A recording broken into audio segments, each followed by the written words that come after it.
After my wife passed away, I became a single dad raising our twin boys. My parents refused to help, but my in-laws took us in with open arms. Years later, I sold my horse ranch for $100 million. When my parents showed up uninvited, I revealed the gift I had prepared for my in-laws, and their faces froze in absolute shock.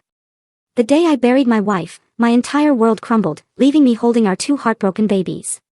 But what shattered me even more was watching my own blood family turn their backs, abandoning us to our grief, a betrayal that ignited a quiet, simmering rage inside me. They left us in the cold, but they didn't know it was the very thing that forged my resilience, preparing me for a counterstrike I'd been quietly plotting for years. Hey everyone, my name's Barrett Winslow.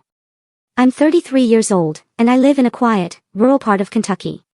Think endless green fields, the sound of horses neighing carried on the morning breeze, that's my world. I'm just a ranch hand, really, working for an amazing old man named Harvey, who owns this horse ranch. My job is to pour my heart into caring for these incredible purebred horses. My life used to be so simple, filled with joy alongside my gentle wife, Courtney, and our two adorable twins, Noah and Nora. Our little home, modest as it was, always echoed with laughter and warm moments. Then, it hit. Like a sudden, brutal storm sweeping through those peaceful fields, my life was turned upside down. Courtney, my light, my everything, was ripped from this world. The pain was indescribable, and I was left with two children too young to even grasp the magnitude of their loss. I can still picture that day so vividly. The doctor called me into the room, his voice low and heavy, full of dread. Courtney lay there, so frail in the hospital bed, her eyes still bright but so weak. She held my hand, whispering how much she loved me, loved Noah, loved Nora, begging me to be strong for our kids. I nodded, tears streaming down my face, but inside me, something irrevocably shattered. That cruel cancer took her so fast, just months after the diagnosis. I didn't even have time to brace myself. Courtney passed away on a drizzly afternoon, leaving me standing by the hospital window, staring out at a gray sky that felt exactly like my heart. Courtney's funeral was simple, just like she was. I chose this small church on the outskirts of town, the one where we'd once held hands and promised each other forever. Noah and Nora, only 5 years old then, clung to my hands, their innocent eyes not quite understanding the crushing pain. They wore these little green wool outfits Courtney had knitted herself. They kept asking, "Where's Mommy, Daddy? Will she come back?" All I could do was hold them tight, trying so hard to hide my own tears. In that quiet church, I felt the presence of loved ones, but there was also this cold distance, something I'll never forget. Courtney's parents, Leonard and Frances Fletcher, arrived early that morning. They stood right by my side, their shoulders trembling with grief. Frances hugged Noah and Nora so tightly, tears streaming down her wrinkled cheeks. Leonard, a man of few words, just placed his hand on my shoulder, squeezing gently as if he was trying to pass on his strength to me. They didn't say much, but their eyes held boundless love for Courtney, for me, and for their two tiny grandchildren. That sincerity, it warmed my heart, if only for a fleeting moment. But then, my own parents, Curtis and Loretta Winslow, showed up. A chill went through me. They walked in as if just fulfilling some grim obligation, standing in the corner with these rigid, unreadable faces. My mother, Loretta, in an expensive black dress, her lips pursed so tight, she wouldn't even meet my eyes. My father, Curtis, stood there with his arms crossed, his gaze sliding right over me like I was a complete stranger. They didn't hug me. They didn't comfort Noah or Nora. They just exchanged a few perfunctory words with a couple of mourners before disappearing almost immediately. I stood there, watching their retreating figures, feeling like my heart was being crushed into dust. I knew, deep down, they had never accepted Courtney. Never truly saw her as their daughter-in-law.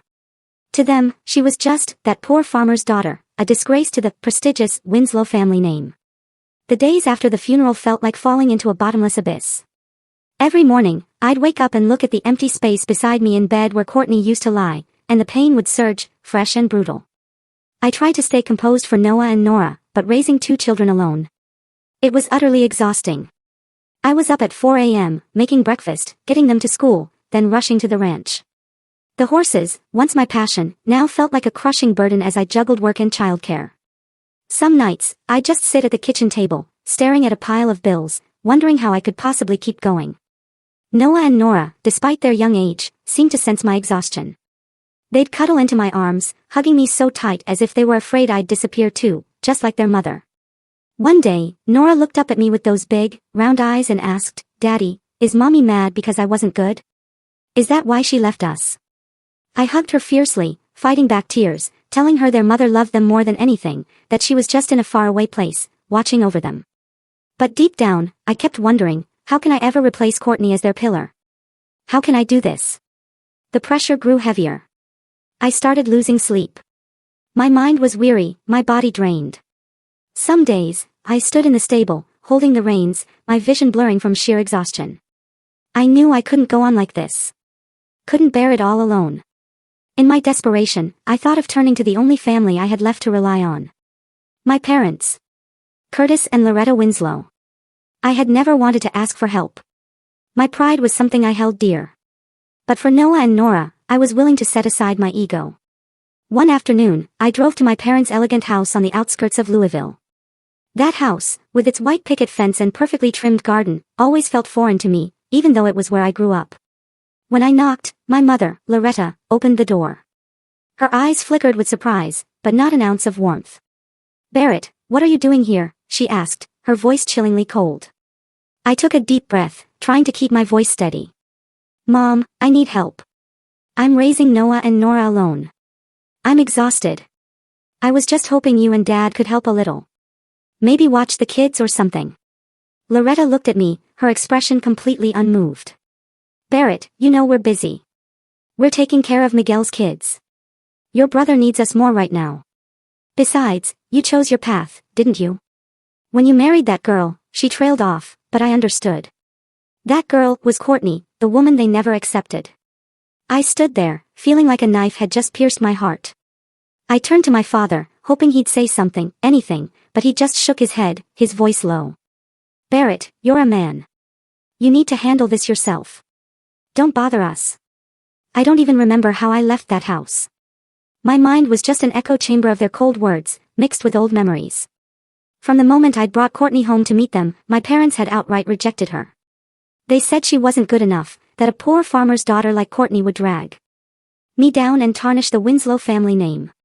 They always boasted about Miguel, my younger brother, who went to a prestigious school and worked in the big city. Though I knew he was never as successful as they claimed. To them, I was the failed son, the one who threw away a bright future to marry a girl who wasn't their equal. On the drive back, I stopped by a grassy field, turned off the engine, and just sat there in silence. Tears fell, not because I was weak, but because I felt utterly, completely alone. Courtney had been the only one who truly understood me, always holding my hand and saying we'd get through anything together. Now she was gone, and I was left with Noah and Nora, two little angels I had to protect at all costs. But how?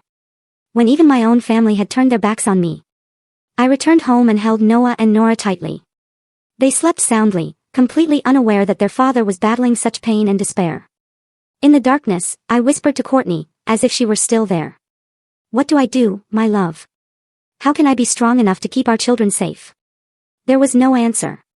Only the sound of the wind whistling through the window, a bleak reminder that the road ahead would be long and arduous.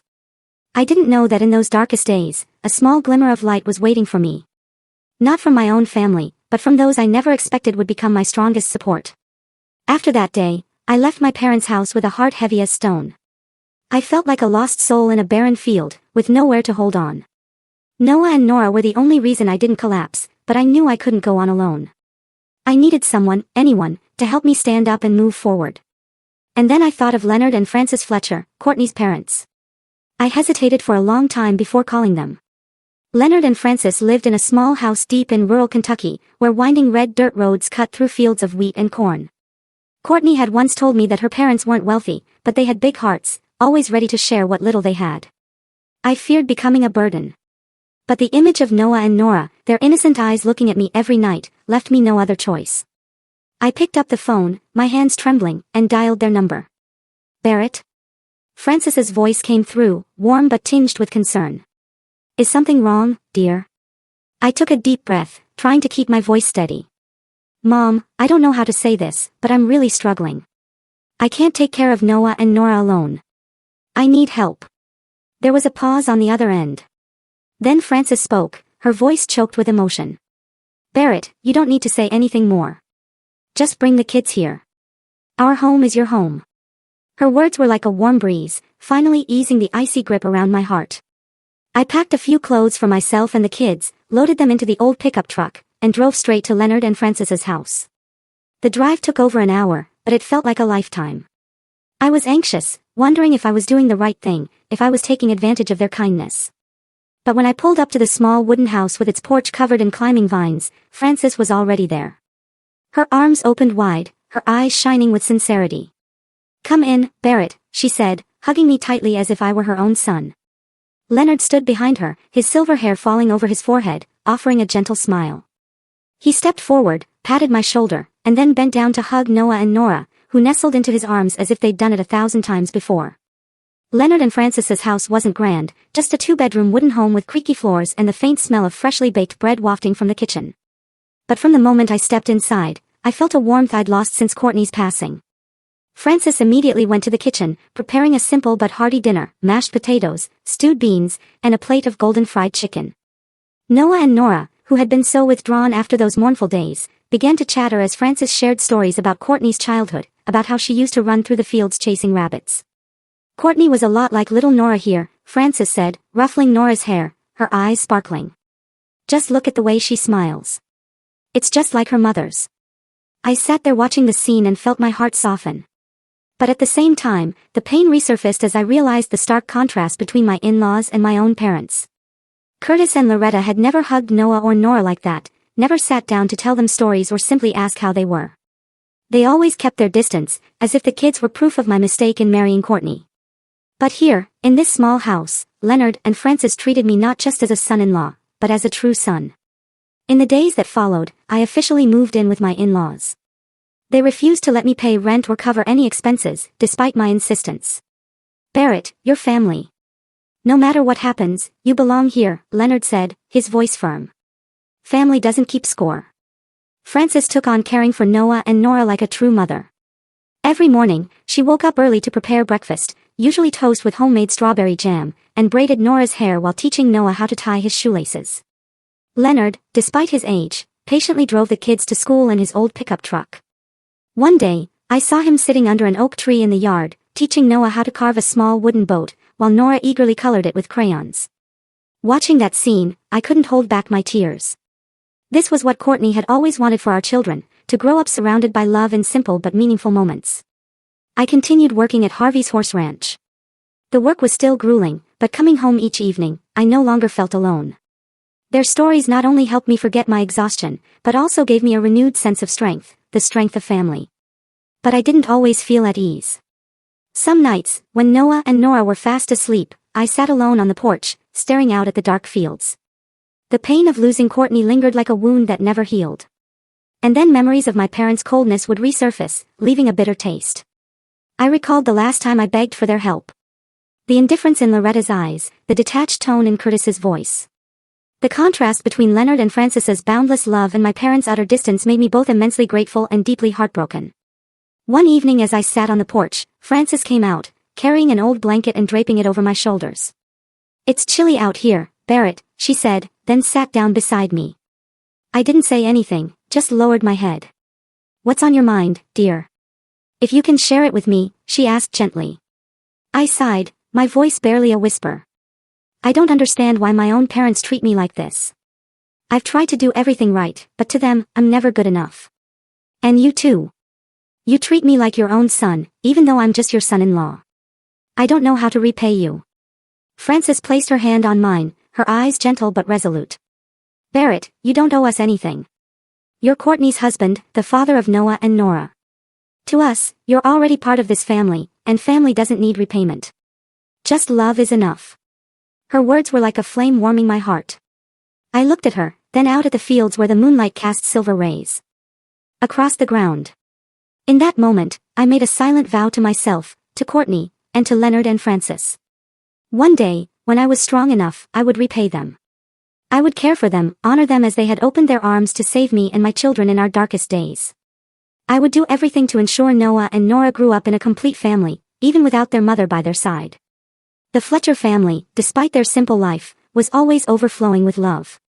Their modest wooden house, with its humble meals and evenings spent gathered around the fireplace, was a world apart from the cold indifference of the Winslow household. I recalled the extravagant parties my biological parents used to throw, where they bragged endlessly about Miguel and his achievements, which I knew were exaggerated. To them, pride and appearances were everything. But here in this home, I learned that true value lies in connection and sharing. Those months, though difficult, taught me so many lessons. I began to learn how to manage my finances meticulously, tracking every single cent of my meager wages to ensure it was enough for my children and to contribute to the household expenses. I was grateful for every meal Francis prepared, every trip Leonard made to drive the kids to school. And most importantly, I cultivated a fierce determination. I had to build a better life, not only for Noah and Nora, but also for Leonard and Francis, who had given me a home when I thought I had lost everything. I knew the road ahead would be long. But with the love of the Fletcher family, I began to believe I could do it. I would not let Courtney down, nor would I let those who loved me suffer. That was a promise I etched deeply into my heart, and I was determined to make it a reality. I knew I needed a breakthrough, an opportunity to change not just my life, but also the lives of Noah, Nora, and those who had taken me in. And that opportunity. I never imagined it would come so quickly, in a way I could never have anticipated. One early autumn morning, as cool breezes began to sweep through the Kentucky fields, Mr. Harvey called me into his small office at the corner of the ranch. He was a weathered man, his face etched with wrinkles from years under the sun, but his eyes always radiated sincerity. "Barrett," he said, his voice low. "There's a horse fair in Lexington this weekend. I want you to come with me. You're the best we've got when it comes to caring for horses. I need you there to showcase some of our young horses." I was surprised. Mr. Harvey rarely took me off the ranch.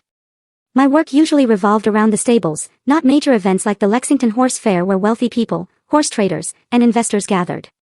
I nodded, though my heart was filled with a strange unease. I wasn't used to crowds, polished suits, or smooth-talking conversations, but I knew this was a chance to learn, and I didn't want to let Mr. Harvey down.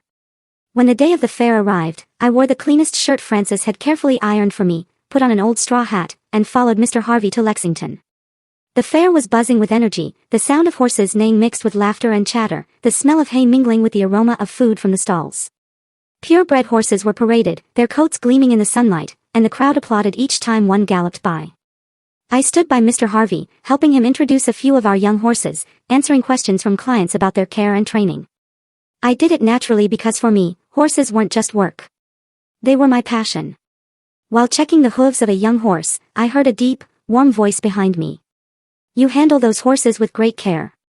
Not many people pay attention to the details like that." I turned around to see an older man with silver hair, dressed in a simple but elegant suit. He introduced himself as Clinton McGraw, a retired investor who still had a passion for the horse racing industry. I was a bit flustered, unaccustomed to being noticed, but Mr. McGraw smiled, his sharp yet friendly eyes putting me at ease. We started talking, and I quickly realized he wasn't like the others at the fair. He didn't boast or try to assert his authority. Instead, he asked about how I cared for the horses, the challenges I faced, and even about my life. I hadn't intended to share much, but something about him made me open up. I told him about Courtney, the pain of losing her, about Noah and Nora, and how I was doing my best to hold our little family together. He listened without interrupting, nodding occasionally and asking thoughtful questions. When I finished, he looked at me, his gaze seeming to see right through to my soul. "You've got grit, Barrett," he said. "And you've got talent. I've been in this industry long enough to recognize someone with potential. Have you ever thought about starting your own horse ranch?" His question stunned me. Start my own horse ranch? It was a dream I'd never dared to entertain. I was just a farmer scraping by on a modest wage. I shook my head, giving a wry smile. "Mr. McGraw, I don't have the money, and I don't have anyone backing me. I know how to care for horses, but starting a ranch, that's out of my reach." He smiled, unfazed. "Barrett, money isn't the biggest issue. Will and talent are what matter. I want to help you. I'll invest a sum to get you started. Not a fortune, but enough for you to give it a shot. What do you say?" I stood there, unable to believe my ears. A stranger, who I'd known for less than an hour, was offering to help me achieve the biggest dream of my life. I wanted to say yes immediately, but fear held me back. Fear of failure. Fear of letting Mr. McGraw down. Fear that I wasn't good enough to make this opportunity real. I thanked him, asked for his phone number, and promised to think it over. That evening, I returned home, my mind in turmoil. Noah and Nora were playing in the yard while Francis was cooking in the kitchen. I sat down with Leonard at the dining table and recounted the story about Mr. McGraw. "I don't know if I should take this chance," I said, my voice trembling. "If I fail, I could lose everything. I don't want to disappoint you, Mom, or the kids. Leonard looked at me, his eyes steady. Barrett, life is a gamble, but if you don't dare to try, you'll never know if you could have won. Courtney always believed in you. She wanted you to live fully, for yourself and for the kids. Be strong, son. Frances, overhearing the conversation, came out from the kitchen, wiping her hands on her apron. Barrett, she said. I know you're scared, but you've overcome so much already, haven't you? You didn't give up when you lost Courtney, when you were raising the kids alone. You have talent, and now someone wants to help you. Don't let fear stand in your way. Their words were like a gust of wind clearing the fog in my mind. I sat up all night thinking of Courtney, of the dreams we used to share. She always said I could do more than I thought possible. You're the best with horses, Barrett, she'd said, her eyes sparkling. One day you'll have your own ranch. I looked up at the starry sky, feeling as though she was there, urging me on. And I made my decision. I would take this chance. The next morning, I went to Mr. Harvey's ranch, my heart heavy but filled with resolve. I knocked on his office door, took a deep breath, and said, Sir, I'd like to resign. I want to try starting my own horse ranch. Mr. Harvey looked at me, his eyes flickering with surprise, then softening. With a touch of regret. You're the best we've got, Barrett. He said. I don't want to lose you. But if this is your dream, I support you. If you need anything, come find me. My door is always open. I thanked him, feeling as though a weight had been lifted. Though my biological family had turned their backs on me, I realized that life still offered people willing to lend a hand. Mr. Harvey, Mr. McGraw, and especially Leonard and Frances. A few days after bidding farewell to Mr. Harvey, I arranged to meet Mr. Clinton McGraw at a small cafe in Lexington. Sitting across from him in my worn-out shirt and dusty boots, I felt small in the presence of this silver-haired man with sharp, discerning eyes. Mr. McGraw didn't beat around the bush. After asking more about my plans, he set his coffee cup down and said plainly, Barrett, I'm going to invest $1 million in you to start your own horse ranch. In return, I want 30% equity. This isn't a gift. It's a gamble. I believe in you, but you have to prove I didn't choose the wrong person, $1 million. The figure rang in my head like a bell, both exhilarating and terrifying. I had never held such a sum in my hands. Never imagined I'd have the chance to turn my dream into reality. I nodded, trying to keep my voice steady. Thank you, Mr. McGraw. I won't let you down. With Mr. McGraw's investment, I began my entrepreneurial journey. I found a small plot of land on the outskirts of Lexington. Not vast, but enough to build a modest stable. I hammered wooden planks, put up fences, and constructed a place to raise horses with my own hands. Every swing of the hammer, every drop of sweat that fell to the ground, was a reminder that this was my one shot. I couldn't fail. I used part of the money to buy a few affordable young horses, ones that larger ranches overlooked. They weren't expensive purebreds, but I believed that with proper care and training, they could become valuable. However, reality quickly taught me that dreams are never easy. The cost of raising horses was higher than I'd imagined. Feed, medicine, equipment, and hiring a few seasonal workers to help. Each bill piling up on the table felt like a stab, a reminder that Mr. McGraw's $1 million could run out faster than I thought if I wasn't careful. I developed a routine of waking up at 4 a.m., when the sky was still pitch black. I fed the horses, cleaned the stables, checked their health, and trained them myself. The work was so grueling that some days I felt my body might give out. My hands bled from pulling reins, my back ached from hauling bales of hay. Some afternoons, as the golden sunlight bathed the fields, I stood still, watching my young horses, wondering if I was on the right path or chasing a pipe dream. But whenever exhaustion and doubt crept in, images of Noah and Nora flashed in my mind. I remembered their smiles as they ran around Leonard and Frances's yard. Frances's encouraging look as she set a plate of hot food before me. Leonard's firm pat on the shoulder as he said, "You'll make it, Barrett." Those moments were the only fuel keeping me going. I wasn't doing this just for myself, but for my children, for the Fletcher family, and for Courtney, who always believed I could achieve something great. But then, a setback hit like a punch to my hopes. One morning while training a young horse I had high expectations for, a chestnut mare named Starlight with a glossy coat. She suddenly stumbled during a run. Her pained whinny echoed, and I rushed to her, my heart pounding. Starlight lay on the ground, her front legs swollen and unable to stand. I called the veterinarian immediately, but the bad news came like a storm. She had a broken bone, and her chances of a full recovery were slim. I sat down in the middle of the stable, head in my hands, feeling as though my world had collapsed. Starlight wasn't just a horse. She was my hope. Proof that I could turn Mr. McGraw's investment into reality. I had poured so much time, effort, and money into her. And now it all seemed to vanish. Tears fell, not from weakness, but from the crushing sense that I had failed. Failed Mr. McGraw, the Fletcher family, and myself. At that moment, I heard footsteps. Mr. McGraw appeared, his tall, lean figure casting a shadow on the ground. I quickly wiped my tears, trying to stand, but he raised a hand to stop me. "Sit down, Barrett," he said, his voice calm, but without a hint of reproach. He sat beside me, looking at Starlight as the vet tended to her. "Failure is the price of experience," he said. "If you can't get through this lesson, you'll never stand tall in this business. Horses, like life, don't always go the way you plan. But the good ones aren't those who never fail. They're the ones who get back up." His words were like a ray of light piercing the darkness. I looked at him, feeling both ashamed and grateful. He didn't scold me or pull his investment. He showed me that failure was part of the journey. I nodded, clenching my fists, determined not to let this moment defeat me. In the days that followed, another surprise came. Mr. Harvey, my old boss, visited the ranch. He brought homemade cookies from his wife and an old notebook filled with years of his ranch management experience. "You're doing well, Barrett," he said, his voice full of encouragement. "But running a ranch isn't just about caring for horses. You need to know how to balance expenses, choose the right people to work with, and keep your spirit strong." He spent the afternoon sharing invaluable tips, from cost-effective feed choices to spotting early signs of illness in horses. His help, though small, was a powerful boost to my morale. From those failures and encouragements, I gradually forged resilience. I learned to accept loss, to rise after every fall. Starlight couldn't recover for racing, but I cared for her diligently, hoping one day she could be a healthy horse for other purposes. I kept working, kept learning, and began to see a faint light at the end of the road.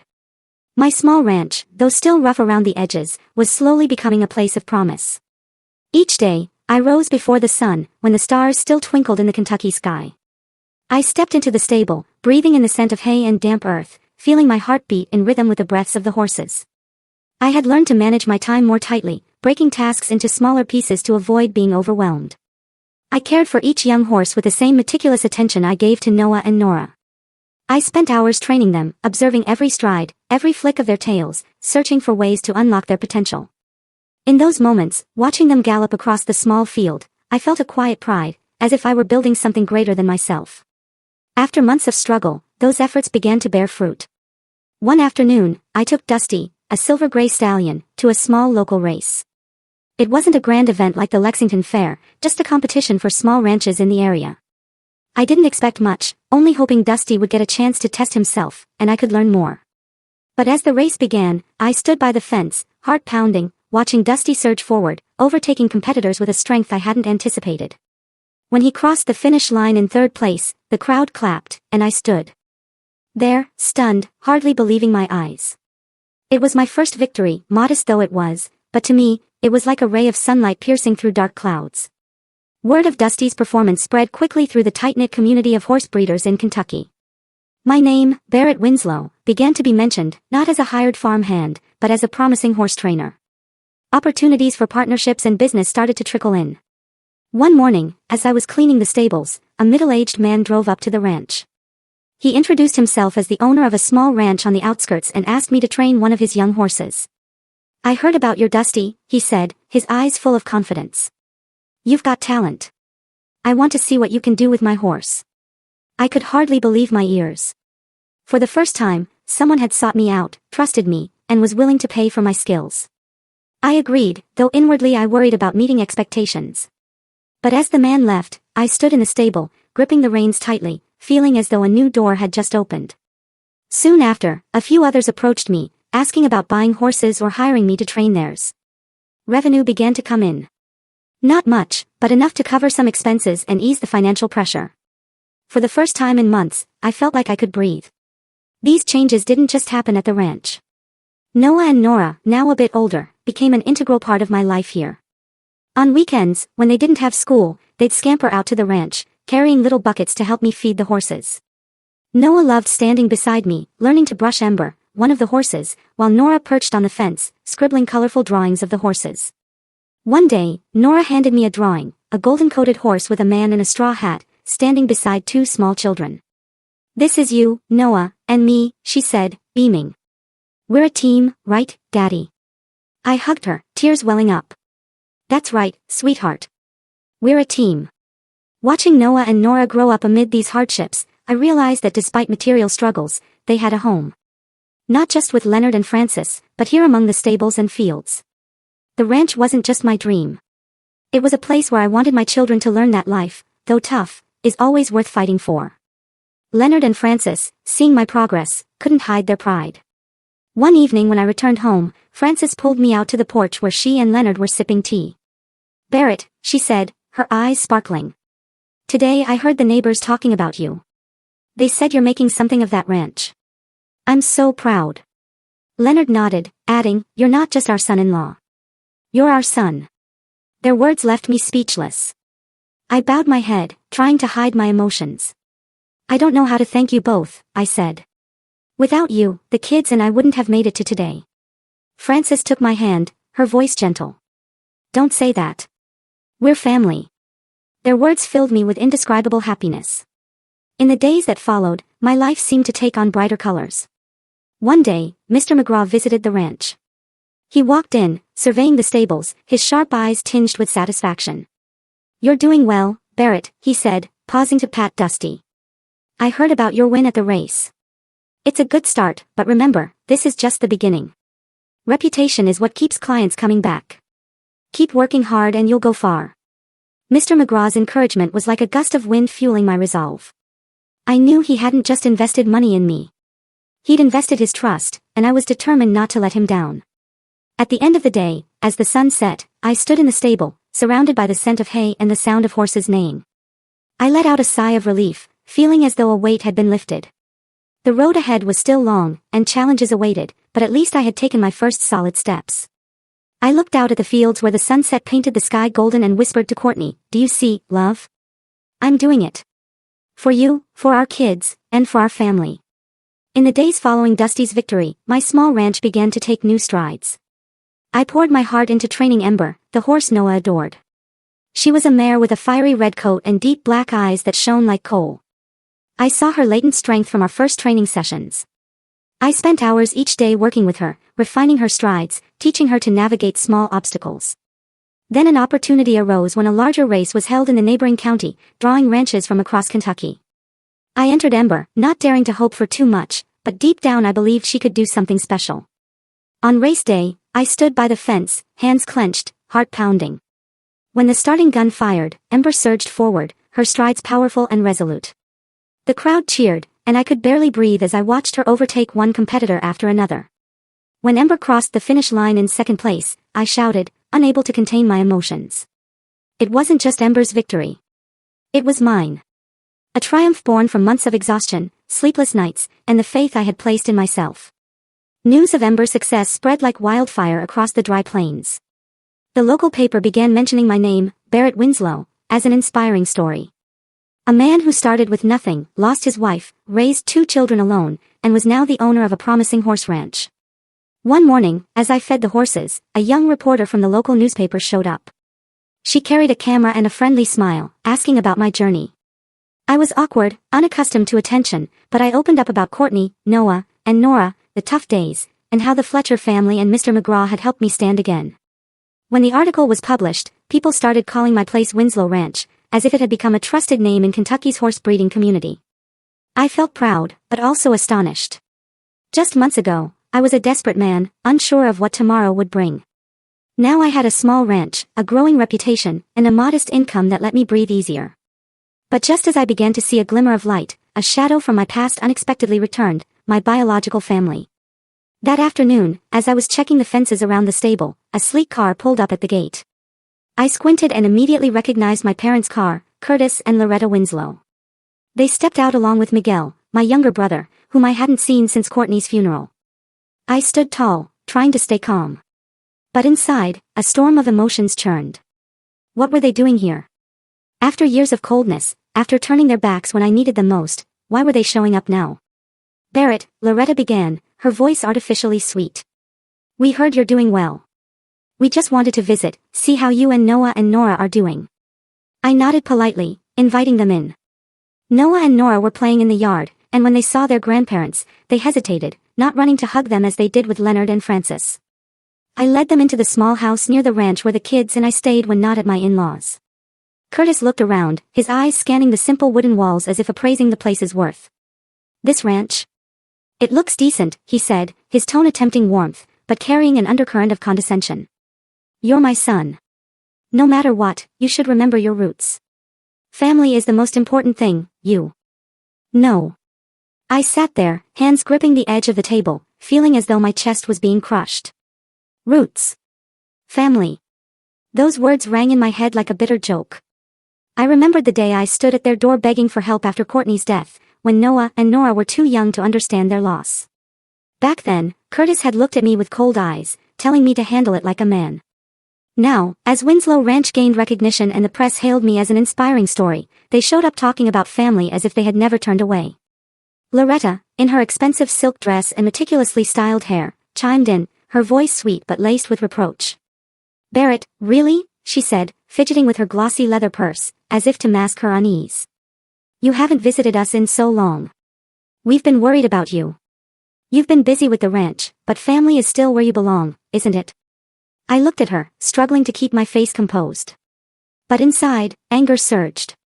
Worried about me? When had they ever worried? When I was exhausted from working and raising 2 kids alone. When I knocked on their door, pleading for help, only to be met with indifference. I wanted to shout, to unleash the years of pent-up resentment.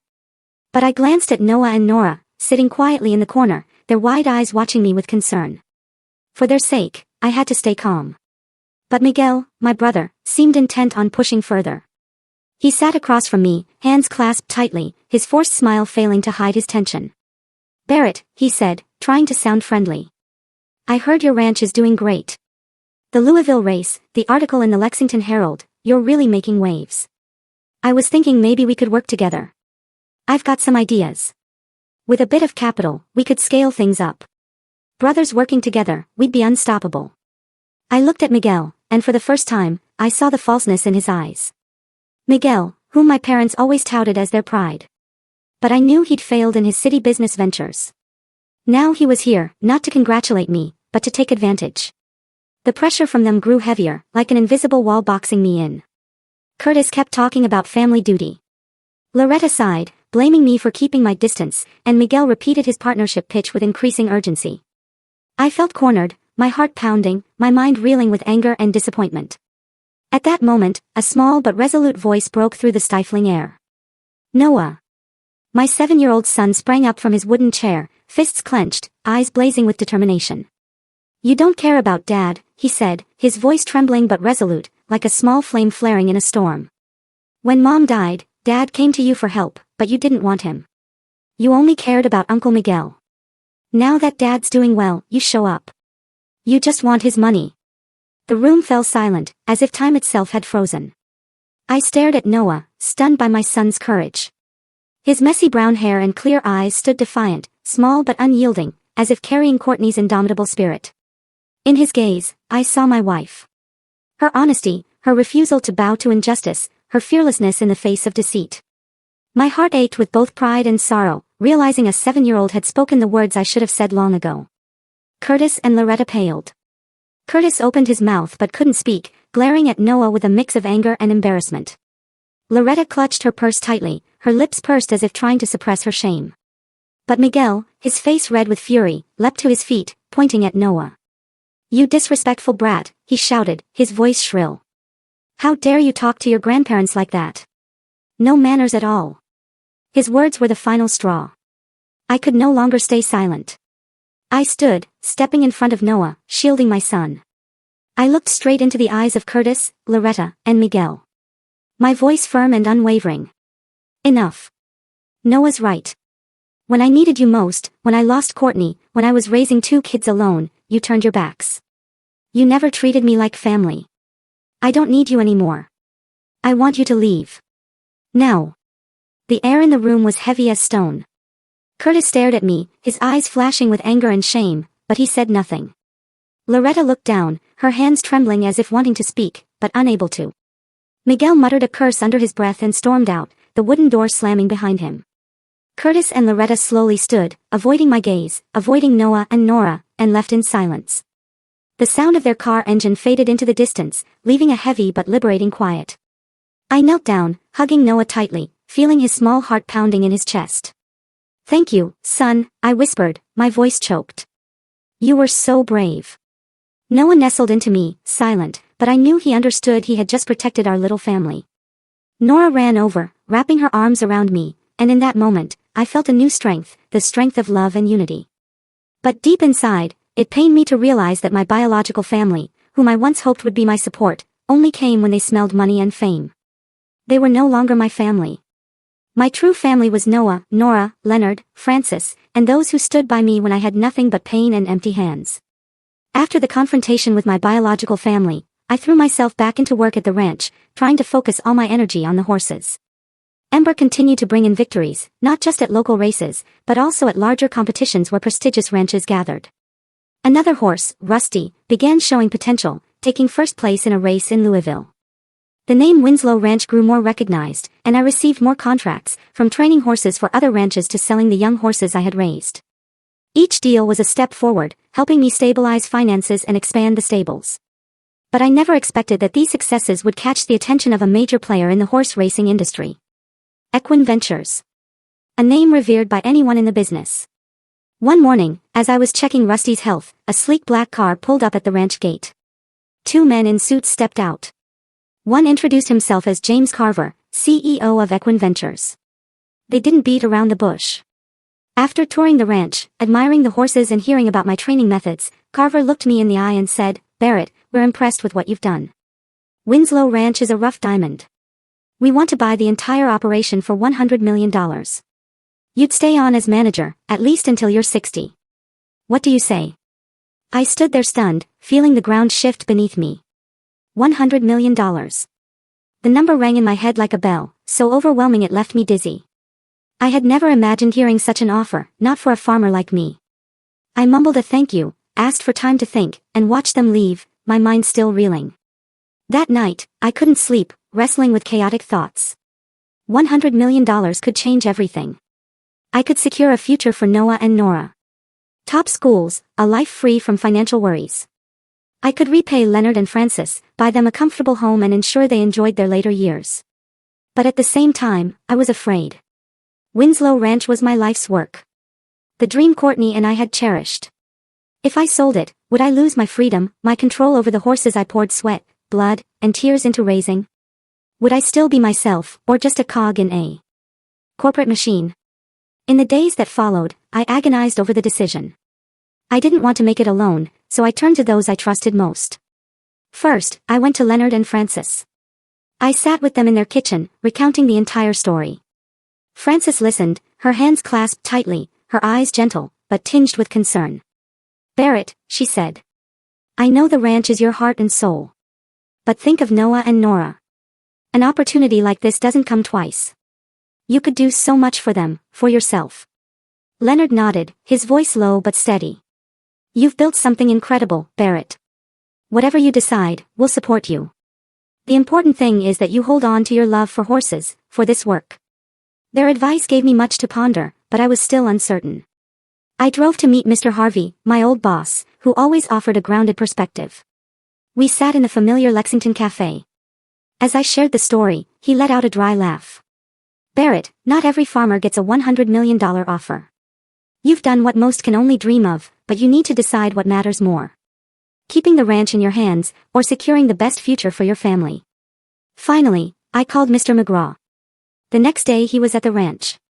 I walked him through the stables, explaining Equine Ventures' offer. He listened without interrupting, then sat on a wooden bench, gazing out at the fields. "Barrett," he said, "selling the ranch doesn't mean losing it. You'll still be the manager, the soul of this place. This isn't an end. It's a new phase. But you must ensure you retain control over what matters. How you care for the horses, how you run the ranch. Don't let them turn you into a puppet." Mr. McGraw's words were like a light illuminating my path. I realized I could accept the offer, but protect my passion. After many sleepless nights, I made my decision. I would sell Winslow Ranch, but only on the condition that I retained full professional control. I didn't want to be just an employee. I wanted to remain Barrett Winslow, the horse trainer who built this dream from the hardest days.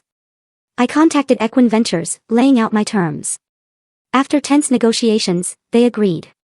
The contract was signed, and I officially became the manager of Winslow Ranch, with $100 million in hand and a wide-open future for my family. In the days that followed, I woke up with a renewed sense of purpose. I was no longer the penniless farmer, exhausted each night from worrying about my children. I was Barrett Winslow, the manager of a renowned horse ranch, a millionaire, but more importantly, a father, a son-in-law, and a man determined to live true to his values. I knew the first thing I had to do was fulfill my promise to Courtney, to care for her family, who had become my true family. I drove to see Leonard and Francis, bringing along a carefully prepared set of documents. Sitting at their familiar kitchen table, where the scent of Francis's freshly baked bread lingered in the air, I took a deep breath and said, "Mom, Dad, I have a gift for you." I slid the documents toward them, papers for a spacious house on the outskirts of Lexington, complete with a large garden and a peaceful lakeside retreat. "This is a place where you can enjoy your retirement," I said, my voice thick with emotion. "I want you to live comfortably, without any worries. I owe you everything." Frances looked at me, her eyes shimmering with tears. "Barrett, you don't owe us anything," she said. But I shook my head. "No, Mom. Without you and Dad, the kids, and I wouldn't be here today. This is what I promised Courtney and myself." Leonard, a man of few words, placed his hand on my shoulder, squeezing gently. "Son," he said, his voice warm and steady. "We're proud of you." They agreed to accept the gift, though they reminded me that to them, family was worth more than any house. Watching them embrace each other, smiling with joy, I felt a part of my heart heal. I knew Courtney was smiling somewhere, content that her family was cared for. But I wanted to do more. I wanted Courtney's name to live on, not just in our hearts, but in the community. I used a portion of the money to establish the Courtney Fletcher Winslow Scholarship Fund for rural Kentucky children. Kids like Courtney once was, full of dreams, but lacking opportunity. The fund would help them pursue education, from grade school to college, so they could reach beyond what their circumstances allowed. I wanted Courtney to be an inspiration, a guiding light for those struggling through hardship. Meanwhile, I enrolled Noah and Nora in better schools in Lexington. I wanted them to have a proper education, but I always reminded them of their roots. One evening, sitting with them in the living room, I said, "Kids, everything we have today started with love and perseverance. Never forget your grandparents. Never forget your mom. We don't need to be proud in a boastful way. Just live well. Live kindly." Noah nodded, his eyes bright with understanding, while Nora hugged me, whispering, "I'll make you proud, Daddy." The scholarship fund's launch event was held in a small community hall in town. I stood before the crowd, flanked by Leonard, Francis, Noah, and Nora. Local reporters were there, cameras flashing, and I felt as nervous as I did before my first horse race. When asked about my journey, I took a deep breath, my voice catching. I was just a farmer with nothing. If I have everything today, it's because of my wife, Courtney, and my in-laws, who never turned their backs on me. They're my real family. Those simple, heartfelt words echoed through the hall. The crowd applauded, and I saw pride in Leonard and Francis's eyes. My story spread, not just in Kentucky, but beyond, becoming an inspiration about gratitude and perseverance. People saw me not just as a millionaire, but as a man who stood up for family values, who repaid kindness the right way. But that moment also brought a bitter contrast. I hadn't expected Curtis, Loretta, and Miguel to be there. They were standing in the far corner of the hall. As I spoke my gratitude for Leonard and Francis, I saw them freeze. Curtis tried to mask his shame, his lips pressed tight. Loretta bowed her head, clutching her expensive purse as if to shield herself from the crowd's gaze. Miguel, his face flushed with anger, left before the event ended. I wasn't surprised, but the pain lingered. They were never my family when I needed them most. And now, as I stood at the peak of success, they came only to face the truth that I no longer needed them. When the event ended, Frances gripped my hand tightly, tears streaming down her cheeks. "You've made me proud, Barrett," she said, her voice trembling. Leonard hugged me, and in that moment, I felt Courtney was still here, in the embrace of our family. I had solidified my place, not just as a financial success, but as a man of gratitude and integrity. I had repaid the right people at the right time in the right way. And that was my greatest victory. In the days following the scholarship fund announcement, I returned to my familiar routine, but with a sense of peace I hadn't felt in years. Winslow Ranch, now under my management and backed by Equine Ventures, continued to thrive. The young horses I trained galloped across the fields, bringing new victories, and the ranch's reputation grew ever stronger. But for me, the most meaningful thing wasn't the numbers in my bank account. It was the pride in Noah and Nora's eyes, the joyful smiles of Leonard and Francis, and the knowledge that I had kept my promise to Courtney. One late afternoon, as the golden sunset bathed the Kentucky fields, I decided to take Noah and Nora out. I led Ember, the fiery red mare I cherished, on a walk with the kids. Noah held the reins, mimicking my stride, while Nora skipped alongside, picking wildflowers and tucking them into her hair. We walked along the familiar dirt roads where I once drove my old pickup truck during the hardest days, and stopped at a small cemetery nestled in the fields. Courtney's grave lay beneath an old oak tree, its simple stone marker engraved with her name. Courtney Fletcher Winslow, beloved wife, mother, and friend to all. I knelt, placing a bouquet of daisies Nora had picked on the grave and held my children's hands. Noah, now taller, stood solemnly while Nora nestled into me, whispering, "Daddy, does Mommy know we're here?" I smiled, ruffling her hair. "She knows, sweetheart. She's always here in our hearts." I looked at the headstone, feeling as though Courtney was looking back at me, her eyes as gentle and loving as ever. I whispered, my voice thick with emotion, "Courtney, rest easy. Our family is strong, and you'll always be a part of everything." Noah and Nora said nothing, just held my hands tightly, and we stood there in silence, enveloped by the sunset's glow. I thought about my journey, from the dark days of losing Courtney when my biological family turned their backs, to the grueling months lifted by Leonard and Francis's support, and finally to the victories I never dared dream of. But above all, I realized a profound truth. Family isn't always about blood. Family is those who stand by you in your weakest moments, who give you the strength to keep going when the world seems to turn away. Leonard and Francis, Mr. McGraw, Mr. Harvey. They taught me that gratitude and loyalty to those who truly love you are the most worthy ways to live. I thought of Curtis, Loretta, and Miguel, who only appeared when I succeeded. And I realized their presence no longer mattered. They chose to stand outside my life when I needed them most. And now I had found my true family, not in blood, but in love and shared sacrifice. As I led Noah and Nora back home, I looked at my children, my heart brimming with resolve. I wanted them to grow up with the lesson I'd learned. Success isn't just measured by money or fame, but by how you cherish family and leave a legacy for the next generation. The Courtney Fletcher Winslow Scholarship Fund would continue to help rural children chase their dreams. And I would keep teaching Noah and Nora to live simply, gratefully, and to always remember their mother. That was how I would keep Courtney alive. Not just in memory, but in the values we passed down. As the sunset faded, I paused once more, gazing out at the fields. The sound of horses neighing mingled with the wind, like a melody of life. I smiled, feeling I had found the true meaning of success, not in numbers, but in love, gratitude, and the family I chose to cherish.